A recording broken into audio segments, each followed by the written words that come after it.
ಗಂಗೆ ತುಂಗೆಗೆ ಇರುವ ಪವಿತ್ರ ಸ್ಥಾನಮಾನವನ್ನ ಸೂಳಿಕೆರೆಗೂ ನೀಡಬೇಕು. ಸಿಇಒ ಗಿತ್ತೆ ಮಾಧವ ವಿಠ್ಠಲರಾವ್. ಈ ಕೆರೆಯ ನೀರನ್ನ ಕಲುಷಿತಗೊಳಿಸದೆ ಶುದ್ಧವಾಗಿಡುವುದು ಪ್ರತಿಯೊಬ್ಬರ ಜವಾಬ್ದಾರಿ ಎಂದು ಜಿಲ್ಲಾ ಪಂಚಾಯತ್ ಸಿಇಒ ಗಿತ್ತೆ ಮಾಧವ ವಿಠ್ಠಲರಾವ್ ಹೇಳಿದರು.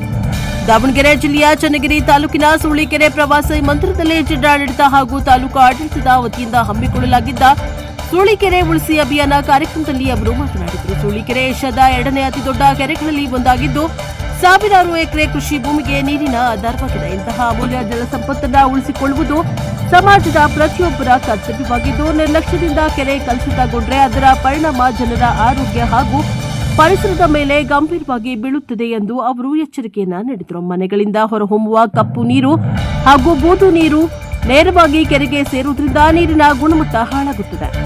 ಇದರಿಂದ ಕುಡಿಯಲು ಯೋಗ್ಯವಾಗದ ಪರಿಸ್ಥಿತಿ ನಿರ್ಮಾಣವಾಗುತ್ತದೆ. ಆದ್ದರಿಂದ ಪ್ರತಿಯೊಬ್ಬರು ಮನೆಯಲ್ಲಿ ಸೋಪು ಇಂಗು ಗುಂಡಿಗಳನ್ನು ನಿರ್ಮಿಸಿ ನೀರನ್ನ ಭೂಮಿಯಲ್ಲಿ ಇಂಗಿಸುವ ವ್ಯವಸ್ಥೆ ಮಾಡಬೇಕು ಎಂದು ಸಲಹೆಯನ್ನ ನೀಡಿದರು. ಕೆರೆಗಳ ಸುತ್ತಮುತ್ತ ಪ್ಲಾಸ್ಟಿಕ್ ತ್ಯಾಜ್ಯ ತೂರಾಟ, ರಾಸಾಯನಿಕ ಗೊಬ್ಬರ ಮತ್ತು ಕೀಟನಾಶಕಗಳ ಅತಿಯಾದ ಬಳಕೆ, ಕಾಲುವೆಗಳ ಮೂಲಕ ಹರಿದು ಬರುವ ಮಲಿನ ನೀರು, all these contribute to pollution. ಇದನ್ನ ತಡೆಗಟ್ಟಲು ಗ್ರಾಮ ಪಂಚಾಯಿತಿಗಳು, ಸಂಘಟನೆಗಳು ಹಾಗೂ ಸ್ಥಳೀಯರು ಒಗ್ಗೂಡಿ ಕೆಲಸ ಮಾಡಬೇಕು ಎಂದು ಹೇಳಿದರು.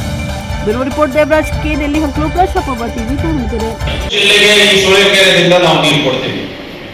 ಅದಕ್ಕಾಗಿ ಒಂದು ಅಂದ್ರೆ ಪ್ರತಿಯೊಂದು ಗ್ರಾಮ ಪಂಚಾಯತ್ ಇಂದ ನಾವು ಇಂಗು ಗುಂಡಿ ಮಾಡ್ತಾ ಇದ್ದೀವಿ.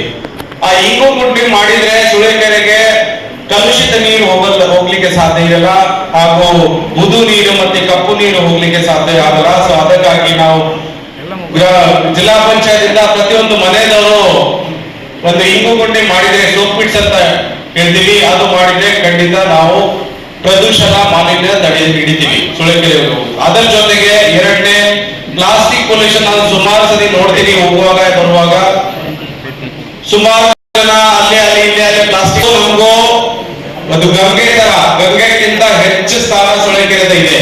ಅದಕ್ಕಾಗಿ ದೇವರಕ್ಕಿಂತ ಹೆಚ್ಚು ಸ್ಥಾನ ಇದೆ.